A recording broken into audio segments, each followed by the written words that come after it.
Oh my God. Whatever Vladimir Putin has on Donald Trump in terms of dirt, in terms of the Epstein files, in terms of something, all of it so damaging, so catastrophic. God knows, because whatever it is turned Donald Trump into an utter worldwide laughingstock on Friday at that summit in Alaska. Even Fox News mocked him. And let's be clear, whatever went down was so flippin' bad that now, when he agreed to have Volodymyr Zelensky visit the White House today for Monday, Zelensky is not traveling alone. 7, count them, 7 major leaders from Europe, and we'll get to that, are showing up with him.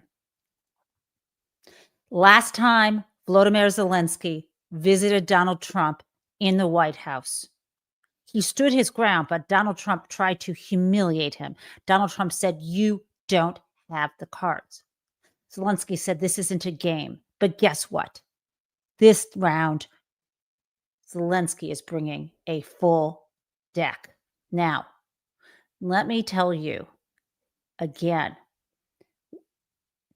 something is stopping Donald Trump from getting what he wants the most in the world right now, which is this. He wants the flippin' Nobel Peace Prize.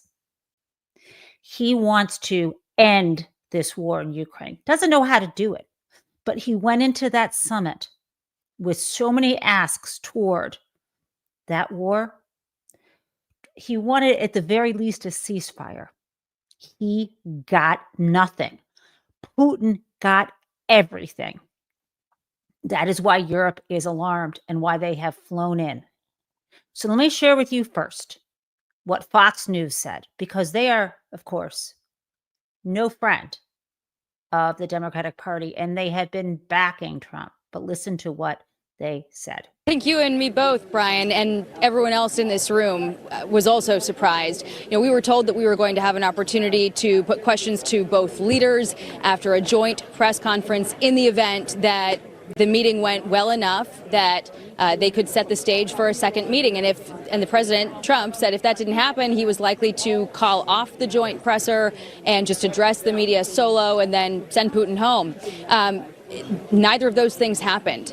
And what was really stunning to me as someone who's been in a lot of these press conferences is there were a few things that were very unusual.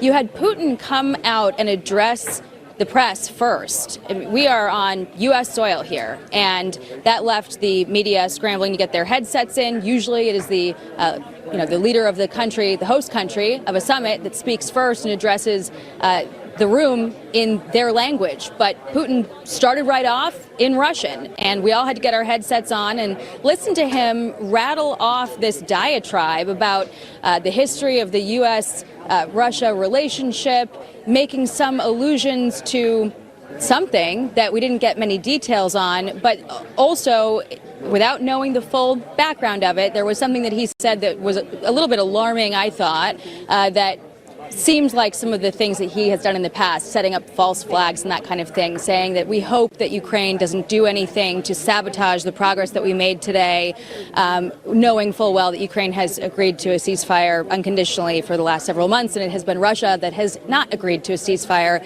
That was President Trump's main objective today. And when we did hear from the president, he said, we didn't get there, but we think that we can. Holy guacamole. This was humiliating to us. This was humiliating to Donald Trump. And I still think we need to laugh at him. Now, let's just refresh your memory before we get to next steps and more analysis here, because I think you're going to love this. Remember Donald Trump promising that he would end the war in Ukraine in 24 hours, right? Let's listen to that. I got a clip. I got a roll for you. The war in Ukraine in 24 hours. Yes, I do. How would you do that? I know Zelensky very well. I'll end that war between those two countries in 24 hours. It won't even take that long. I will get the war ended. I'll stop all of those lives from being wasted and lost. And there'll be no more bombing of Ukraine. There'll be no more bombing of Russia. And everybody will be happy. It can be negotiated, I think, within 24 hours. It really has to be done from the office of the president. And you have to get them both in a room. And there are things you can say to each one of them, which I won't reveal now, which will guarantee that this war will end immediately. And that to get it solved, I can do it in 24 hours. I know both players, and I can do that in 24 hours. But you can only do it from the office of the president. You need that. You need that seat. You need what's tailed in that seat. And I would have that done in 24 hours. It wouldn't even be tough. I know what to say to each of them, and there's no way they would reject it. I will end that war in one day. It'll take 24 hours. I would have a deal done in 24 hours from the time we started. And I would tell Zelensky something, and I would tell Putin something, and I'd get him into a room, and I'd tell him again and again. I would have a... Okay, guys. I brought the receipts. He said this over and over on the campaign. He hasn't done it between January 20th and today, August 18th. I think even if you are not a quick study in mathematics, you know that is more than one 24-hour period, people. We are talking about over 6 months. Aren't we getting into 7 months here and beyond? People, it has not been 24 hours. Now, let's be clear about this. Donald Trump doesn't know how to do this, but it's more than that. If you look at what his face looked like when he walked out to that so-called second press conference, he looked defeated. And I just want to be clear. There was a quick presser where Trump and Putin were sitting there, and the press started shouting out at Vladimir Putin, President Putin, are you going to keep killing civilians? And he just smirked at them. And in short order, that presser ended, and they had their meeting. As you know, the meeting was cut short because there was a big lunch planned for Putin, which was never held.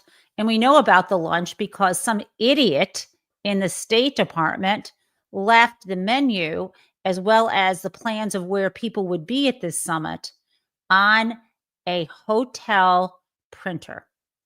Have you ever gone to a hotel on a business conference? I have, and you have to use the office there, the business office, and print something out? I have.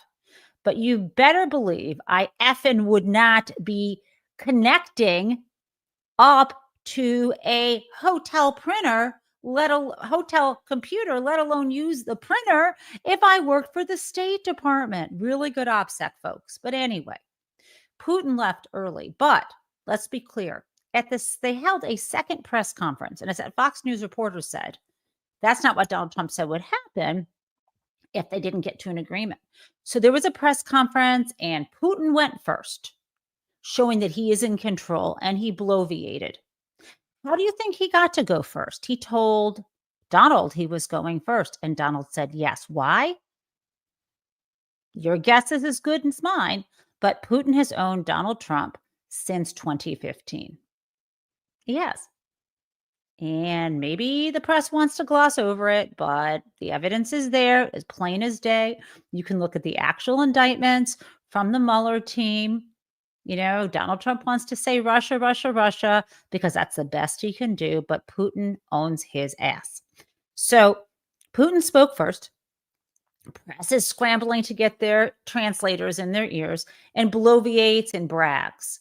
And it gives Donald Trump something Donald Trump wants super bad, which is to say, yeah, if Donald Trump had been in office, I never would have. I probably wouldn't have invaded. Well, that's a crock of you know what. How do you say shit in Russian? I don't know. But the reality is, since the time Donald Trump has been in office now, there have been more battles, more attacks than it's escalated up since the war that began when Biden was in office. Okay. So that's what he gave him. And that's it. You know, Donald Trump is always a flatterer. In addition, flattered. Now, Donald spoke, and then what happened? No questions. Why? No questions? Because there were no good answers. Okay, that's what went down. Now, I want to share with you how that looks and why these European leaders are showing up today. So let me share with you. Take a look at Donald Trump's body language. It looks a lot like how he did back in Helsinki, Finland, when they met for the first time. And he looked like Putin had him, like he was walking him as a dog. I'm going to try to make this even bigger so you can see. Putin is looking straight into Donald's eyes with a smile, closed smile smirk, piercing eyes at him. Donald Trump is not making eye contact. You do that when you feel humiliated. His shoulders are slumped. He's not standing up straight. He's got this kind of defeated look on his orange face. You see that. Okay. So remember, this is what happened in the Oval Office in February when Zelensky came to meet. People criticized Zelensky because he wasn't wearing a suit, as if that really matters.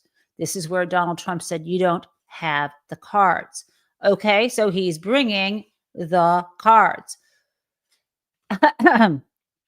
Who is coming today? It will be UK Prime Minister Keir Starmer, Italian Prime Minister Giorgia Meloni, German Chancellor Friedrich Merz, Finnish President Alexander Stubb, French President Emmanuel Macron, NATO Secretary General Mark Rutte, European Commissioner President Ursula von der Leyen. Now, I realize when I say a bunch of names like that, it's just in black and white. What are we talking about? This is Keir Starmer. The UK is in the house. These are powerhouse European leaders. So again, UK, Keir Starmer. From Italy, we have Giorgia Meloni. From Germany, there it is, Friedrich Merz. Over in Finland, less famous name, but important guy because of where Finland is located relative to Russia. I'm sure you've seen where Norway, Sweden, and Finland are. Then you have Emmanuel Macron from France, the president there, and NATO Secretary General Mark Rutte. Hi, Mark. And of course, from the European Commission, the president, Ursula von der Leyen. There you go. Whose back do they have? Zelensky. Look at that. This is who is standing together. 8 people. Zelensky apparently is coming into that meeting in the morning, according to the schedule, on his own at first. And then it will be in the afternoon when the European leaders meet with Trump. From what I'm seeing, Donald Trump is trying to control the optics. He's acting as if how refreshing it is, how wonderful it is to host these leaders. But I don't think he's going to let them speak inside the White House. There's something on the agenda for a family photo. I think he wants photo ops and silence. So this is what we are seeing, right? I think that is tremendous. Now, I'd like to give you a little context for why I'm going to share with you a couple things. One, from Tom Nichols, who I'm sure you'd like to hear from the Naval War College, an expert on Russia, written a zillion, that's not the right number, between 1 and a zillion books about Russia. And he's talking about why Donald Trump is incapable of getting to a deal, even if he wanted to. Yeah, there's 2 things going on here. I think one of them is that Donald Trump simply does not understand anything that is not sort of flatly transactional. He doesn't understand anything that basically isn't a real estate deal. And so the idea that Putin is obsessed with Ukraine for other reasons, I think President Trump just doesn't understand any of that stuff and doesn't understand why he can't make a deal. And I think the other reason you're hearing this kind of talk from the president is, after all of this buildup, he's not going to admit failure. He is not going to walk out of there the way I think other presidents would have after a failed summit and be kind of stone-faced and say, we had a cordial, good interaction, but we didn't get anywhere, and now I'm getting on Air Force One and leaving. He has to say that it went great. So that's the thing. He's not a tough guy. It's all about him. So, and I just saw a message in the chat from Brandon Woods that I should have LB. That's her pseudonym, Lincoln's Bible, on the show's Stephanie Koff. I'd love to. I'm often on her show that she hosts. I think it's called The 5-8 with Greg Ollier. And yeah, I'd love to have her on. She's a friend. So good idea. Okay, so that's one thing. Okay, but I want to add something else. Fiona Hill, who worked in the first Trump administration and was one of the adults in the room, but then testified against Donald Trump at the impeachment hearings, and then impeachment of Donald Trump related to the quid pro quo with Ukraine. Remember that first impeachment? I want you to hear what she had to say, because one thing Donald Trump is obsessed about, if you go on his Truth Social this morning, is he is obsessed about mail-in voting. He went on this long screed, which I can show you in a moment, because Vladimir Putin told him that there was no place in the world but the U.S. that had mail-in voting. And Vladimir Putin told Trump, according to Trump, that he probably lost the election in 2020 because mail-in voting. And guess what? You'll never flip and believe it. Not only was Putin lying about whether other countries have mail-in voting, but guess who has mail-in voting? Russia. Let's play Fiona Hill. Exactly. Well, look, this is Vladimir Putin, as usual, trying to manipulate US domestic politics. I've seen him do this over and over again, including at Helsinki, when he set the president off, not in the press conference, but before that, in a whole diatribe against his political enemies, because Putin deliberately asked him about this. So Putin knows that President Trump wants to have an acknowledgement of his self-assertion that the war wouldn't have happened had he been in the presidency. And so Putin's giving him something that plays well for President Trump in his own domestic environment. It doesn't play well in the international environment, where people know things are much more complicated, but it's basically a gift and a concession to President Trump himself. And Putin wants to sow chaos in the American electoral system ahead of the midterms. So of course he's laid into this whole issue of mail-in voting. And President Trump asserted in his Fox News interview that there are no countries in the world that allow mail-in voting. Well, Russia allows mail-in voting. And if everybody wants to go out and look, they can look for themselves. In 2020, President Vladimir Putin signed into law Russians being able to vote by mail and also on the internet.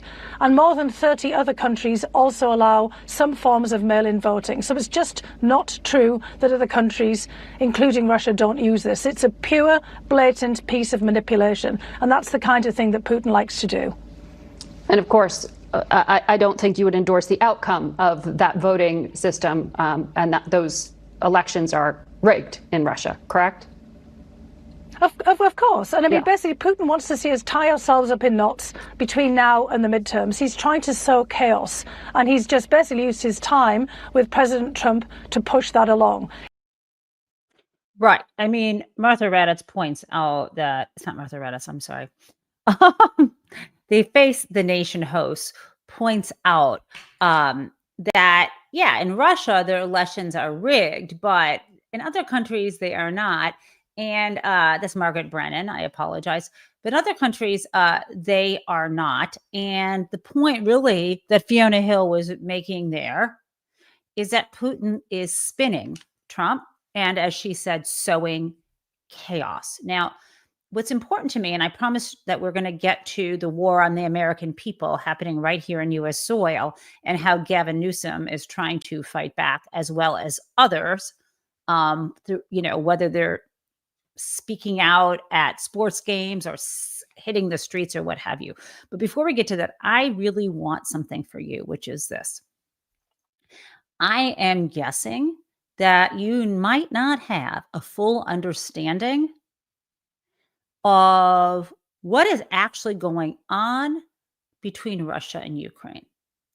Many people maybe go back to 2014, but they might not go back to the 90s to understand how we have gotten here. And I want you to be able to have that. So let's watch this together. You will end up smarter, because sometimes I feel like, okay, we're Team Ukraine, we're not Team Russia, but why? On Gen Taub Live, we don't just do slogans. I mean, slogans are helpful to consolidate and crystallize concepts, but you got to have knowledge or you are useless to yourself. So let's do this. I'm going to share this with you. I think you will love it. This is the Russo-Ukrainian War Explained. Let us share this. And here we go.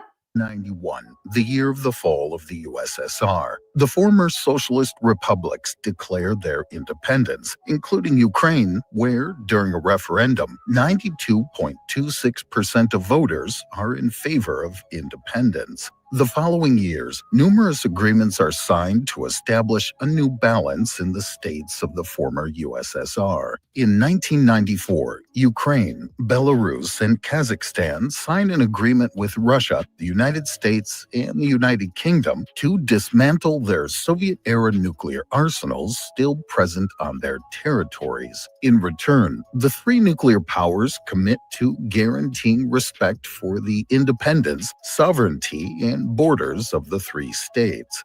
3 years later, Russia and Ukraine agree on the share of the former Soviet Black Sea Fleet. Russia recovers 81.7% of the armaments and the authorization to use the strategic port of Sevastopol until 2017, in exchange for which it will pay Ukraine a total of $2.5 billion over 20 years. 3 days later, a friendship treaty further strengthens the link between the two countries, which commit to mutually respecting borders and territorial integrity. In 2003, Russia and Ukraine also draw closer to Belarus and Kazakhstan to prepare for the creation of a common economic space intended to facilitate trade. From an economic point of view, Eastern Ukraine inherits a significant portion of Soviet industry. Its soils are rich in coal and minerals, and its fertile lands make it one of the world's largest producers of, notably, corn, potatoes, wheat, and sunflower seeds. On its side, the Russian economy largely depends on its hydrocarbon exports. The country alone supplies nearly half of the gas consumed in Europe via a network of pipelines that mostly pass through Ukraine. In 2004 in Ukraine, the second round of the presidential elections pits Viktor Yushchenko, a pro-Western supporter, against Viktor Yanukovych, who is pro-Russian. The latter wins, but with strong suspicions of electoral fraud. Massive demonstrations then erupt in Kyiv, and the country's Supreme Court invalidates the result and orders. Okay, I'm stopping. I'm going to keep playing. You remember who supported Yushchenko? Remember? Paul Manafort. Okay, I'll continue from here. The same person who helped Donald.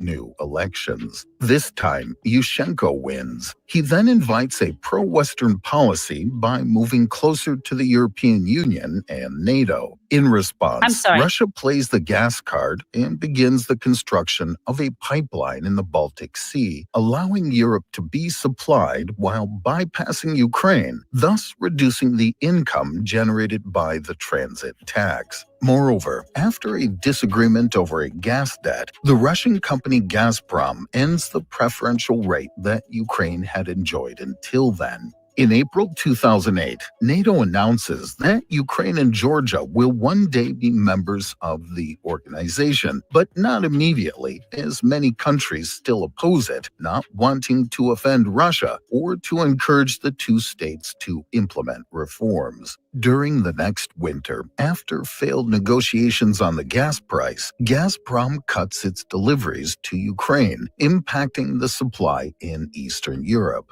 Becoming very unpopular, Viktor Yushchenko announces that if he is re-elected, he will end the agreement allowing Russia to use the port of Sevastopol. Finally, the second round of the 2010 elections is between Yulia Tymoshenko and Viktor Yanukovych, who I'm wins. sorry. Right. It was.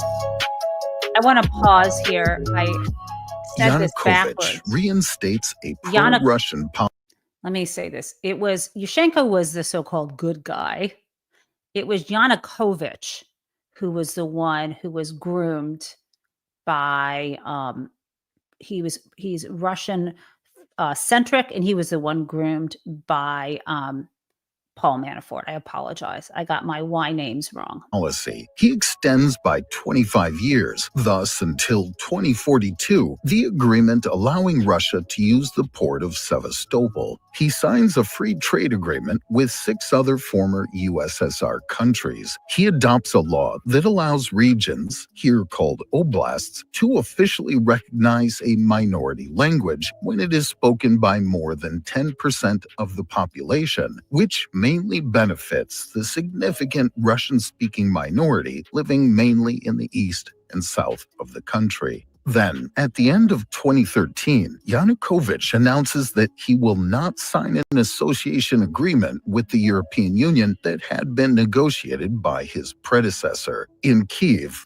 So this is, of course, the big deal. Remember, Yanukovych replaces Yushchenko. Yushchenko was more Europe-focused, and Yanukovych, who you're looking at right here, is trying to prioritize the minority of people in eastern Ukraine who speak Russian, because he's trying to work for Vladimir Putin and get those territories for Putin.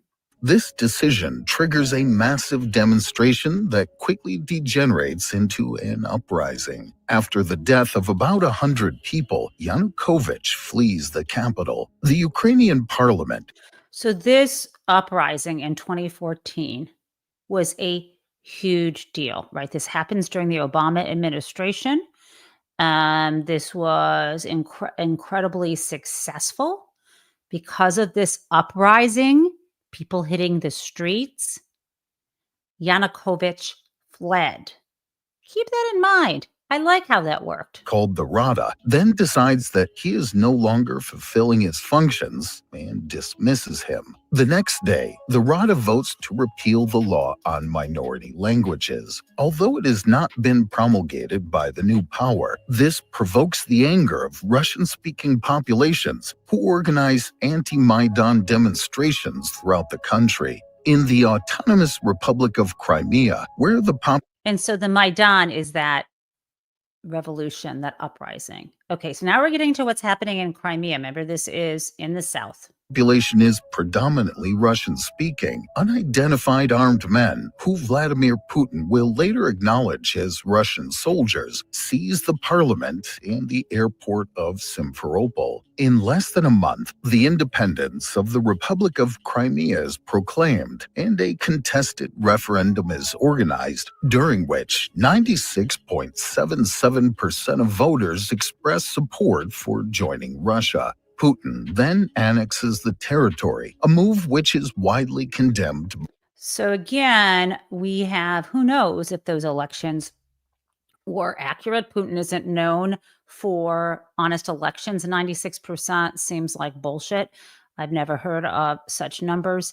And of course, what happened there, as they said, is Putin sent in soldiers of his own. So this is the annexation of Crimea we're often hearing about. Again, this happened during Obama. By the international community. The European Union and the United States impose initial economic sanctions on Russia, and the country is removed from the G8, which becomes the G7. On its side, Ukraine mobilizes its forces to regain control of the east of the country, where pro-Russian revolts turn into armed insurrection.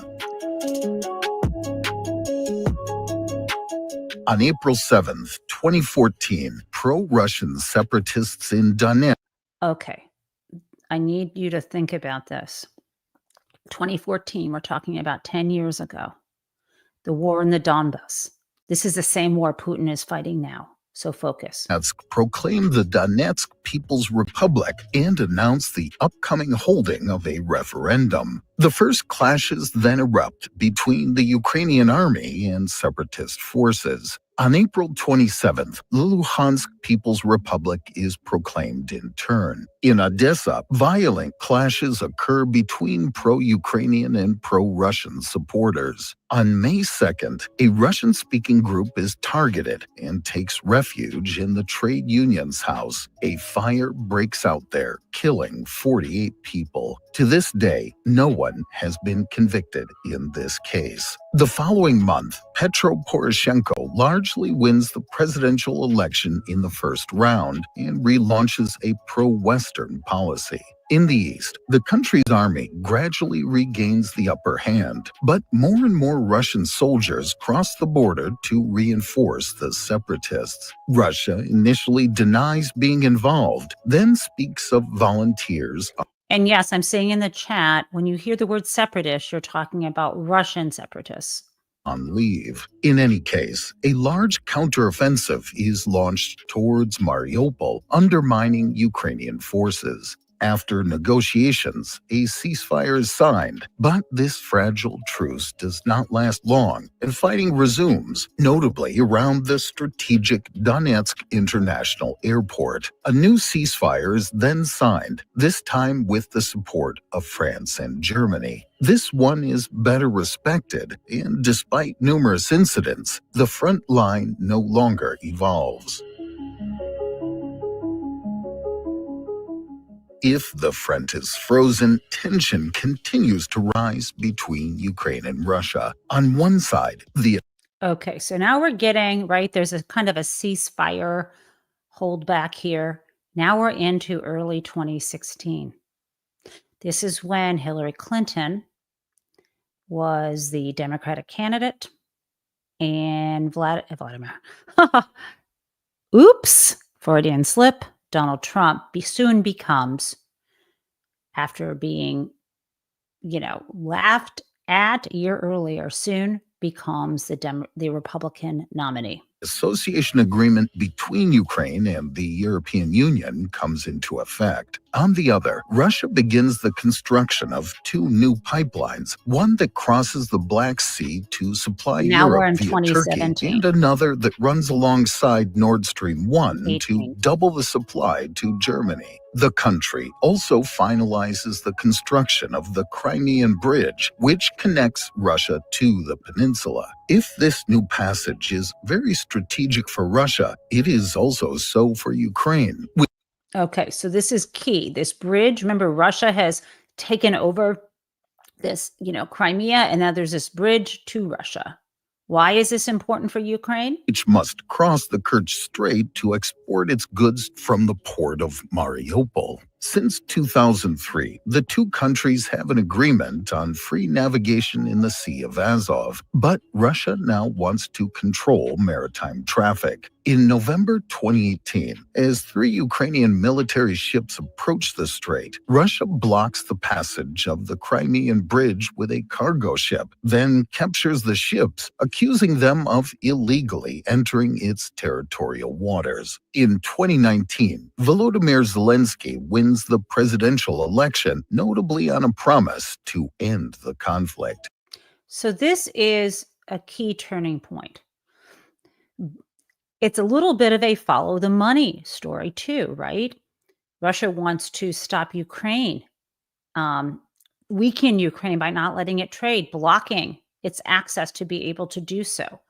And this is when Volodymyr Zelensky, a well-known comedian, has a lot of popularity in Ukraine, takes office 2019. This is when we get to Donald Trump trying to pressure Volodymyr Zelensky in order to get weapons to fight off Putin, pressuring him to go to a microphone and say that Joe Biden is compromised.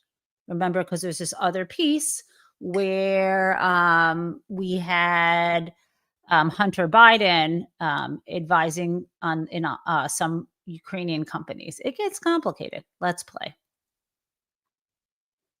He moves closer to Putin and manages to recover the 3 military ships. At the same time, he maintains the pro-Western policy and tries to obtain Ukraine's membership in NATO. This, for Putin, constitutes a red line not to be crossed. He deploys troops all along the Ukrainian border, then asks NATO to refuse Ukraine and to stop its expansion to the east. NATO responds that a sovereign state can freely choose to join or not the organization. A few days later, Russia sends 30,000 troops to Belarus, officially to conduct joint military exercises there. In total, about 190,000 Russian soldiers are then Okay, this is when the war begins, 2022, right? Putin's red line doesn't want Ukraine to be part of NATO because of that Article 5, which would mean a war against Ukraine is a war against Europe, and Europe would push back and attack Russia.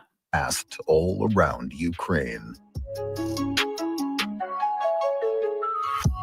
On February 21st, 2022, Putin delivers a long speech in which he presents his vision of history. He considers Ukraine as historically part of Russian land. He therefore reproaches Vladimir Lenin for having recognized in 1922 the Ukrainian Socialist Republic and for having granted it too much autonomy, decentralizing power. He also criticizes the fact that the USSR gave Ukraine Polish, Hungarian, and Romanian territories during World War II. Then in 1954, it offered Crimea. After the fall of the USSR, which he calls the catastrophe, he reproaches Ukraine for turning away from its common history with Russia to move closer to the West, and more notably to NATO, which, according to him, forms a threat to Russia by dangerously approaching its borders. Moreover, he accuses Ukraine of being poorly governed, of being plagued by corruption and the far right, and in his words, of organizing the genocide of Russian-speaking populations. That is why he concludes his speech by officially recognizing the two separatist republics, with which he signs a treaty of friendship and mutual assistance, allowing him to send troops there. 3 days later, on the morning of February 24th,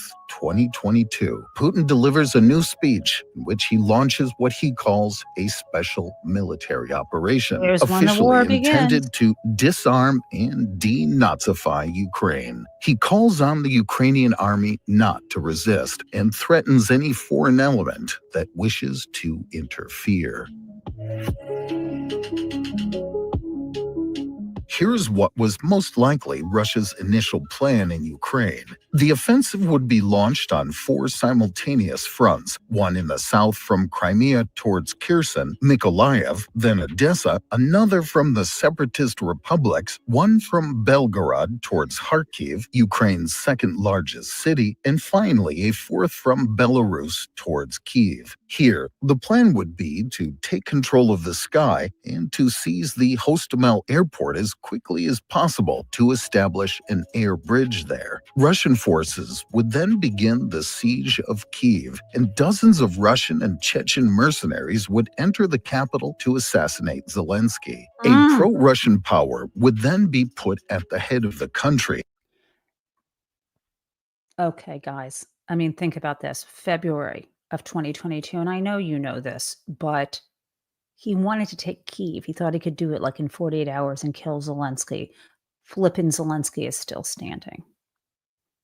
I will continue. Which would become officially neutral and entirely disarmed. Russia would then obtain recognition of the annexation of Crimea, probably also of the republics of Luhansk and Donetsk, and in its best-case scenario, it would take control of all the territories that the separatists call Novorossiya, reaching Transnistria, a pro-Russian separatist territory located in Moldova. This plan was supposed to be completed within a few days. On the morning of February 24th, just minutes after Putin's speech, Russia bombs Ukraine's strategic and military installations. 4 offensives are then launched simultaneously. In the north, around 30 Russian helicopters cross the border over the Dnipro River, then turn towards Hostomel Airport. On site, Ukrainian soldiers have parked trucks on the runway to prevent its use. Upon arrival, they manage to shoot down a helicopter that, by crashing, creates a new obstacle on the runway. After 2 hours of fighting, elite Russian units take control of the airport. But during their retreat, the Ukrainians fire on the runway, rendering it unusable. The 10 or so Russian transport planes en route, with 1,000 to 2,000 soldiers and military equipment, must abort their mission. The Russians who Okay, I'm going to fast forward. We don't need to go to the play-by-play of what's happened since 2022. I want to get to the present. I was more interested in you seeing how this goes back to the 90s. So let's go right here to 2025 with Donald Trump arriving. Okay, let's go.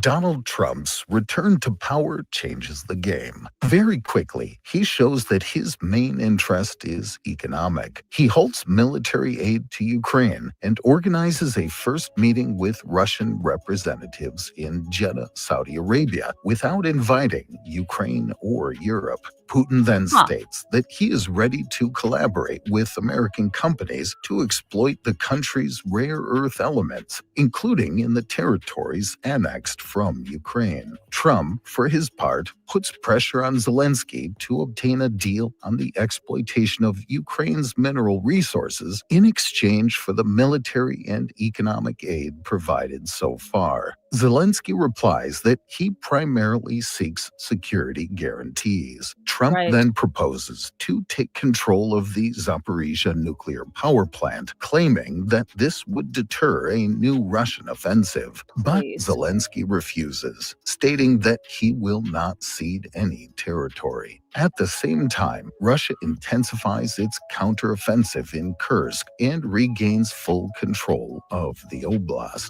Meanwhile, as Trump threatens the entire world with increased tariffs, fears of an economic slowdown cause oil prices to drop, severely impacting the Russian economy, which still heavily depends on hydrocarbon sales. At the time of finalizing this text, no ceasefire agreement has been reached, and therefore no So that gives you, I hope, and I'm seeing it in the chat, that you appreciate that history lesson. With this in context, I think you can probably understand why Volodymyr Zelensky was trying to explain to Donald Trump in the White House in February of this year how he didn't want to give up so much when Putin always breaks his ceasefires. He did not want to agree to end defending Ukraine because what would happen next, he said to Trump at that time, if Putin again reneges on his ceasefire. And Donald Trump goes, who knows? Well, this is why what is happening now is critical. Today, with those European leaders who I showed you right here, these leaders who are coming with Zelensky today on the top. Let me just, I'm going to remove this so you can remember who these folks are. We have Keir Starmer from the UK, Giorgia Meloni from Italy. We have Friedrich Merz from Germany, and of course, Alexander Stubbs from Finland. We have Emmanuel Macron from France, and Mark Rutte, who is NATO's Secretary General. NATO. And then Ursula von der Leyen, EC, European Commission President, standing with Volodymyr Zelensky. What are they doing? They are counterbalancing. These people are counterbalancing whatever nefarious influence Putin has over Donald Trump. We know what Putin wants. He's made it clear. He helped Donald Trump get elected because he didn't want Hillary Clinton in there, who understood. She called him Putin's puppet. And he said, puppet, puppet, you're the puppet. No, Donald Trump is and has always been Vladimir Putin's puppet. And it seems clear to me that it's not just the Epstein files, which we have talked about, are in, at least we believe, are in Russia because Putin granted asylum to that sheriff who worked in the Palm Beach sheriff's office and was given, according to reporting that even MI6 has, at the very least, videotapes that include Prince Andrew. Now, this is what they are up against, right? They're up against this. Putin is controlling Trump. So, they're trying to push back against that. So good luck today. Now, I got a few more things happening here on U.S. soil. So first, I want to start with Gavin Newsom because we didn't have a show on Friday, and I want to update you what happened on Thursday, which I think you probably know about Newsom fighting back in his press conference and his plan to have a special election, which is scheduled in California for early November, where the Californian people will vote on whether they like these new maps for how their congressional districts will be laid out. And if they're successful, I believe it's at least 5 seats more to Democrats. Now, Newsom is upping his trolling game. We've seen it before, but here's the latest. Here is one. Of course, on Thursday, he said, make the maps great again. Big, beautiful rally today. Thank you for your attention to this matter. And then we have, kind of unbelievably, we have Governor Newsom's office put out on the left, if you can see, this great fake Renaissance tableau, something similar to what Donald Trump has done in the past. And Newsom is sitting there, and who is praying over him? We've got Kid Rock on the left. On the right, we've got Tucker Carlson. And above him is the now deceased Hulk Hogan with angel's wings. And what did the Gavin Newsom press office say over on Twitter? So nice. So we have conservatives very upset, not just with this, but with Newsom writing in all caps saying it's juvenile, and he's just laughing and fighting back. And so we have someone saying very disruptive and blasphemy.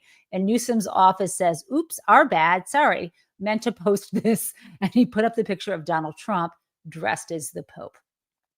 Okay. We also have Donald Trump put out a weird tweet, but a weird Truth Social where he said, Bella, no one knows why. And so Newsom responded with this. Donald Tiny Hands has written his autobiography this morning. Unfortunately, low IQ. He spelled it wrong. Beta. Soon you will be a fired beta because of my perfect, beautiful maps.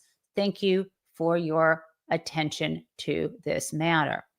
And no, it's not all fun and games. It's not all about tweets, and it's not all about voting to redistrict, because we have real concerns I hope you know that Donald Trump will put troops in the streets on voting day. Why do I think this will happen?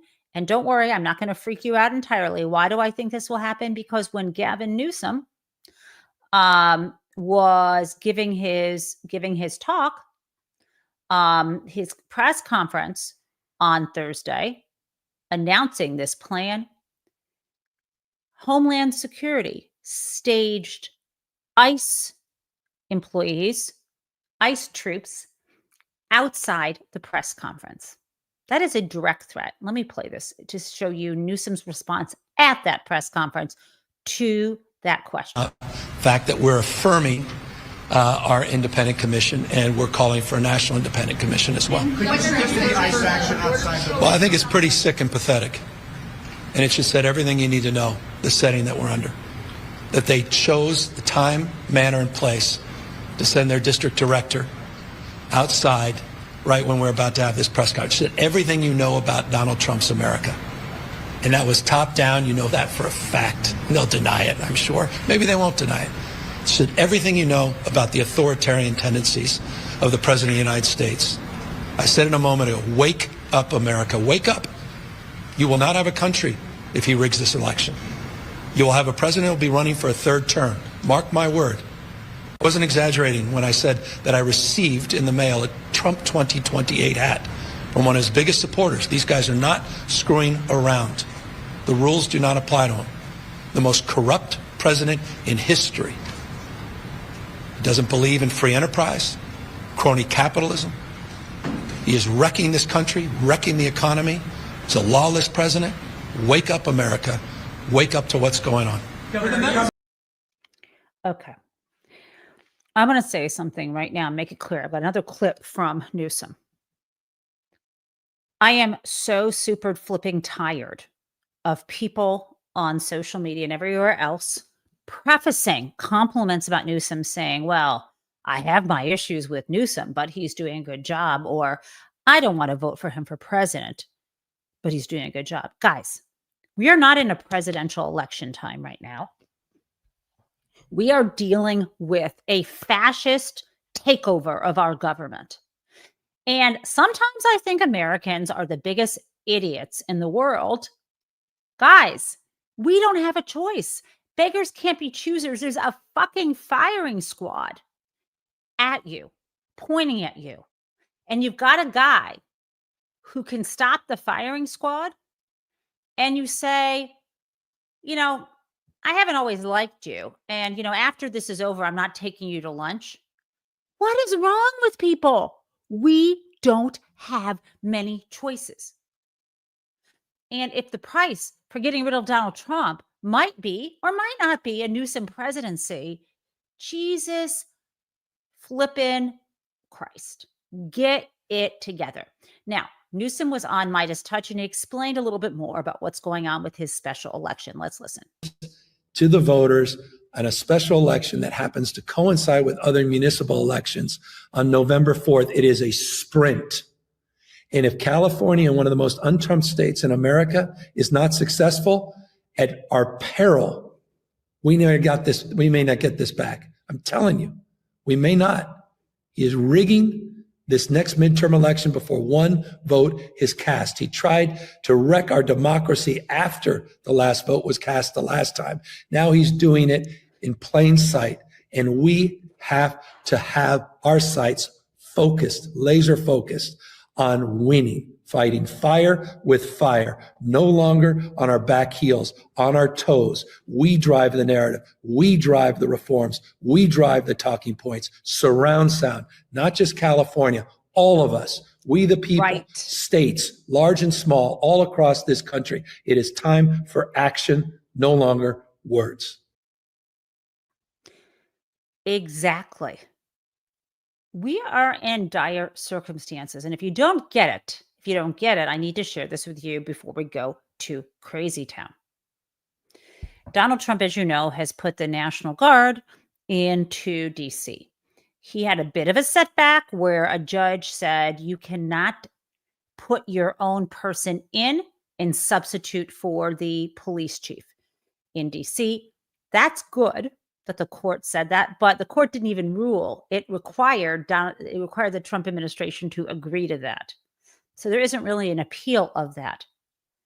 However, there's still troops there, and they are putting, you can see, they are putting, as Philip Bump, who did this great article, which I'm going to share screen with you in a second, they're bringing people in. They have asked Republican governors from Ohio and South Carolina, the first state that seceded, right? Remember the Battle of Fort Sumter? I only remember that because I am just read Eric Larson's new book about the Civil War, or I listened to it on Audible. It is incredible. But anyway, South Carolina, West Virginia, and even Ohio are sending their National Guard troops to D.C. And yet, there is more crime in those states than in D.C. If you don't believe me, I'm just going to drop that article in the chat, and you can read it yourself. That's a fact. Also, it's dangerous when you send people from out of state into an area, into a city they don't know and don't live in, because they might be willing to do things they wouldn't be willing to do in their states. I also want to let you know that they could have said no. They could have said no. The fact is that the governor, Rick Scott, he's a Republican in Vermont, said no. Not everybody decided to go with what Donald Trump wanted here. You can say no. Okay, so I want to show you where they're putting these troops in DC.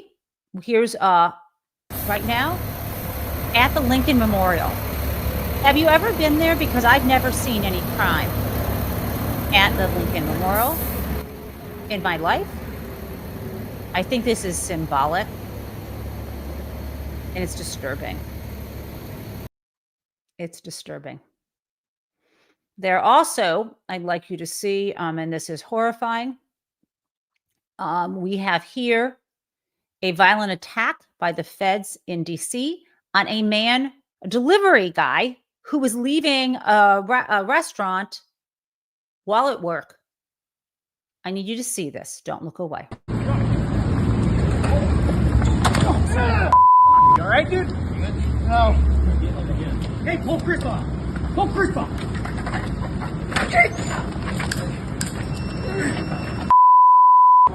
Stop! Get out of our city. Get out of our city. Choke yourself out. We're right here. Guys, I can't actually watch any more of that. But I've got more for you. In San Bernardino, a family in their car was shot at by CPD. Customs and Border Patrol started shooting at them yesterday. Playing it for you. Able to speak with this man. He's still shaken, and so is his family. But he says more than anything, he's angry and frustrated that something like this happened to him. Now he tells me he was inside his truck with his son and his son-in-law. He says they were working, they were delivering party supplies when an unmarked car with masked men tried to pull him over. As you mentioned, he refused to get off the car once they asked him to, and that's when these masked men started shooting at his truck. And we have video of what it looked like from the perspective of this family. This family tells me the car was shot at 3 times, shattering some of the windows. No one was injured. The family says they then decided to drive home. Once at home, they say they called San Bernardino PD to file a police report. We've tried reaching San Bernardino PD multiple times, but have not heard back from them. So we arrived at the family home a few hours after the attack. Dozens of community members had gathered outside. Federal agents were also there, and San Bernardino police officers. By late afternoon, all of them were gone. So people don't even know, because these guys are masked and don't have IDs, who they are. We only found out later that it was CPB. Customs and Border Patrol, CBP, it's really bad out there, guys. This is the feeling of a dictatorship. Now, I've got a little bit more to share with you before I get to Crazy Town. I want to circle back to our so-called Secretary of State, Marco Rubio. Marco Rubio got unanimous confirmation vote from the Senate. It was 99-0 who didn't vote. Well, there wasn't, I think it was J.D. Vance. His seat had not been filled. So everybody voted to confirm Marco Rubio. And look what he is doing in thanks to that. I'm going to share with you a question from Kristen Welker this weekend for Rubio before I get to Crazy Town. I want to play something you said about President Putin. This was right after the invasion in March of 2022. Take a look. This guy lies, habitually lies. He's never kept a deal they've ever signed, and he lies all the time. And I don't know why, but he plays this like a violin in the West, because the West wants to believe that you can cut a deal with everybody. You can't cut a deal with guys like this. He's a professional, experienced liar. Mr. Secretary, given that, what makes you think that if you are able to reach a deal with President Putin, that he would stick to it, based on, as you just said, he's a liar? Well, that's the point. That's why the deal has to have enforceable mechanisms in it. That's why the deal has to have things like security guarantees. That's the point I was making a few minutes ago when you were asking me about looking someone in the eye. What's important here is actions, not words, not paper, document. Those are all important. Those are elements of a deal, but they have to be enforceable. They have to be verifiable. They have to be enduring. There's no point here in signing a deal that's going to be violated in 3 or 4 months. There's no point in doing that. It actually would make things worse. So that's why this is such a difficult thing. Not only do you need a deal, you need a deal that's verifiable, that's enforceable, and that's enduring. If you don't achieve that, then I think you could have a ceasefire for a few months, a few weeks, and then the war will start. Well, that sounds encouraging, but that's not what his boss wants to do. Okay.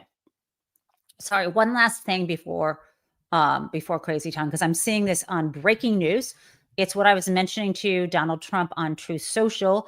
It's hitting the Times now. So let me share it with you because I did promise that before. Here we go. Donald on Truth Social. And here we go.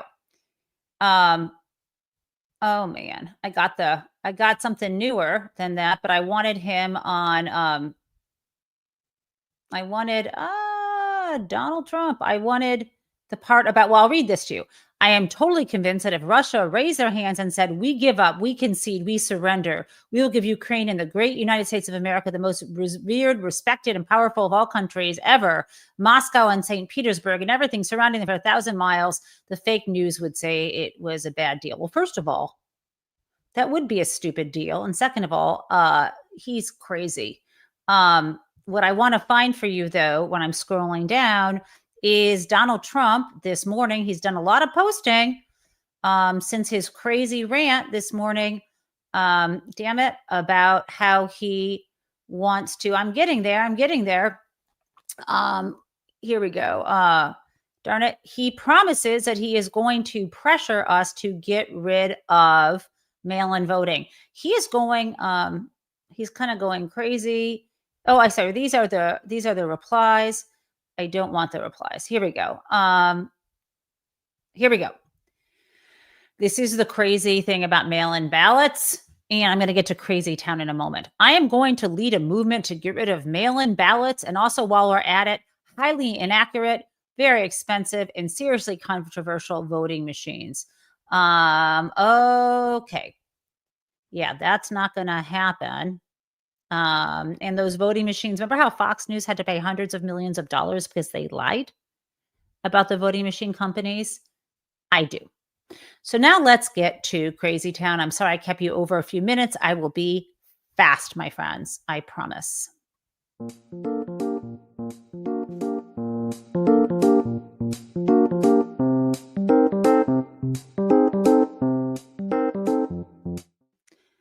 Okay. So here we go.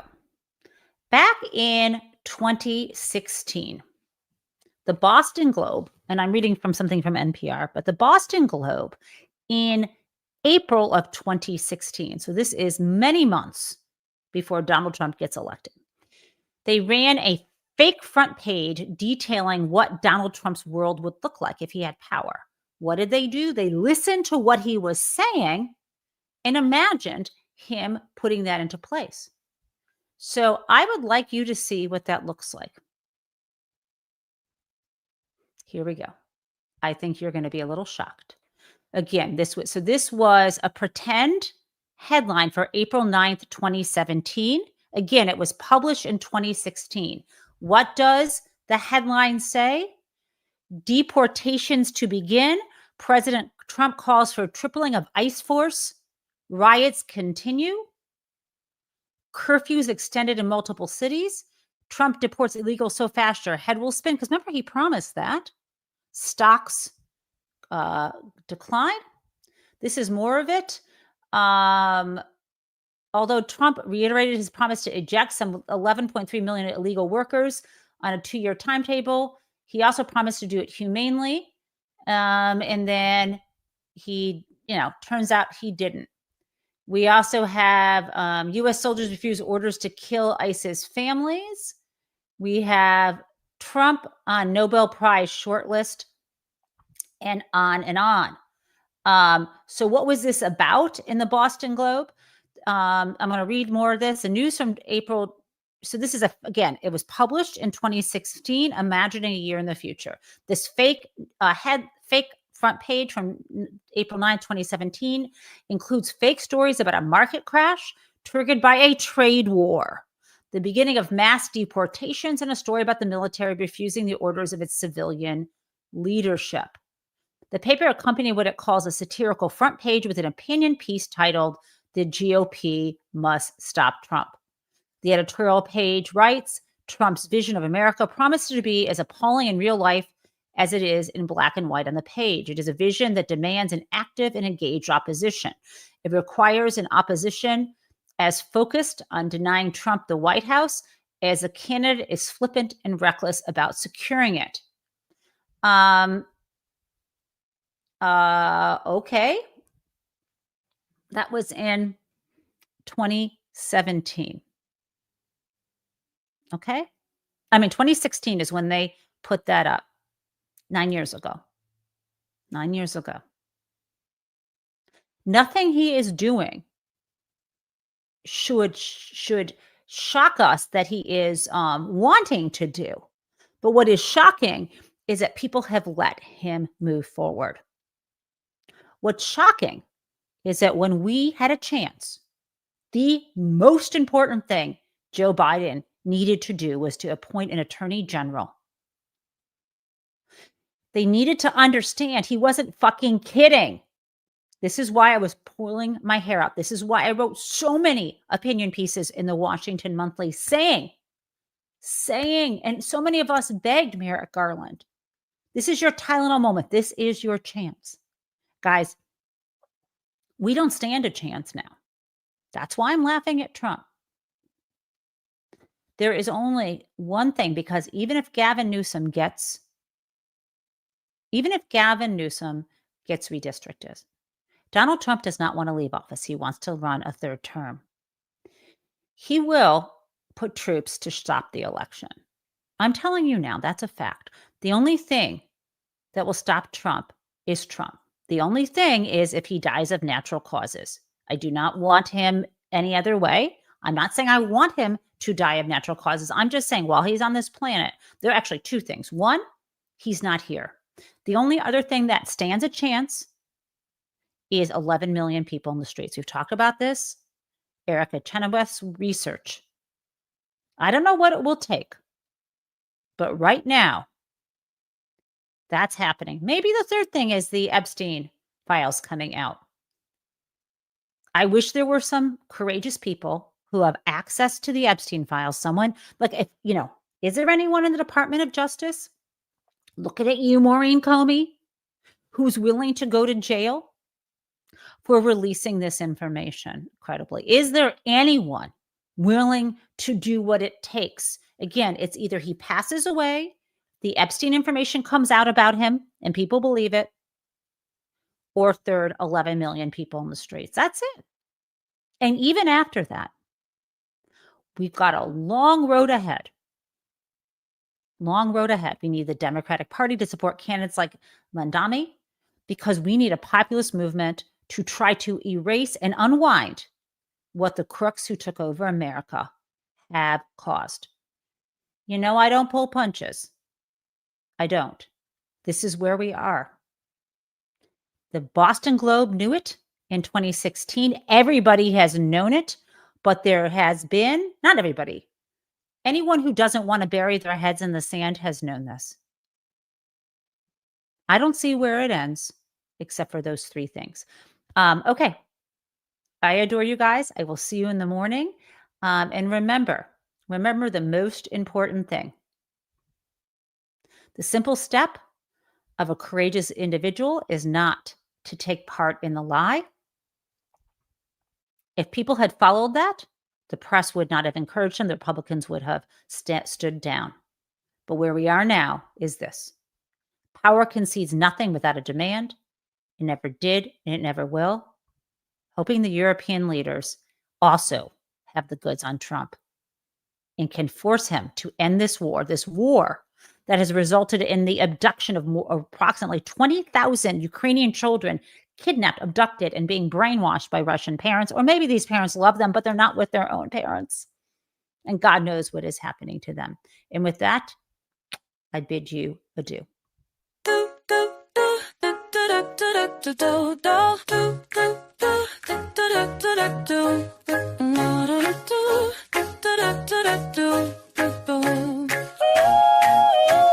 Hello, prison mates. It's the Gen Taub Show, where welcome everyone. Let's learn about what is happening in politics yesterday and today. There was hope, and we are together in this democracy we work for. And again, welcome to the Gen Taub Show.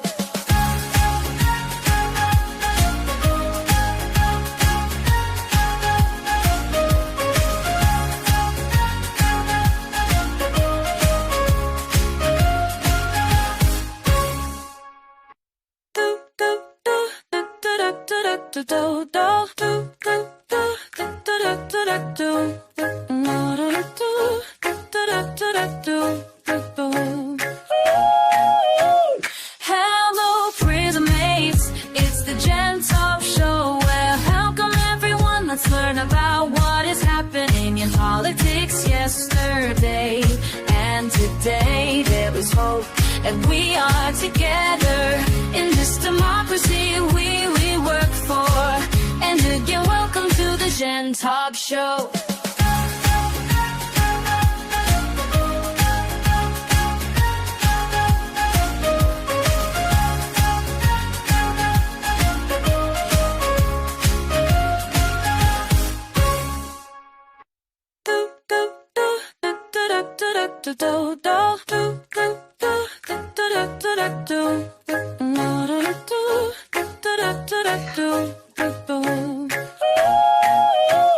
Hello, prison mates. It's the Gen Taub Show, where welcome everyone. Let's learn about what is happening in politics yesterday and today. There was hope, and we are together in this democracy we work for.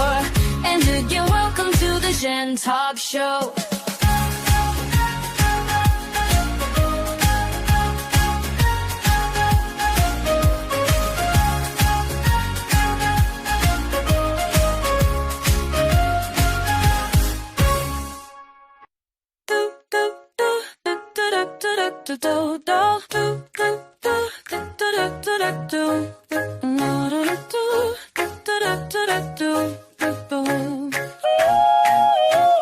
Hello, prison mates. It's the Gen Taub Show, where welcome everyone. Let's learn about what is happening in politics yesterday and today. There was hope, and we are together in this democracy we work for. And again, welcome to the Gen Taub Show.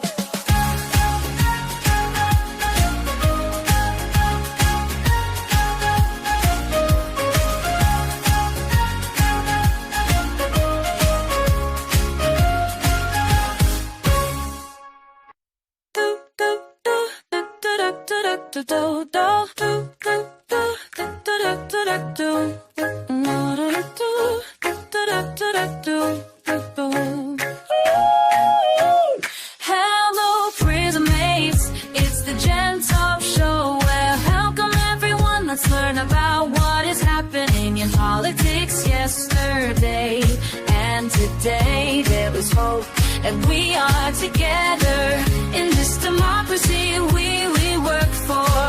And again, welcome to the Gen Taub Show.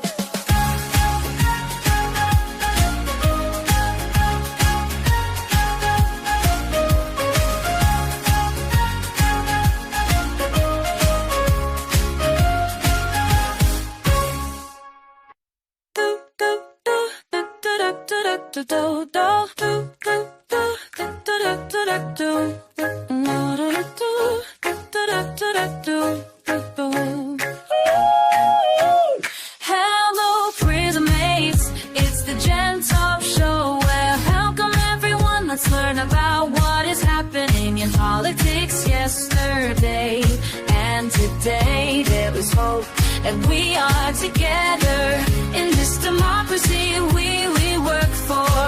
And again, welcome to the Gen Taub Show.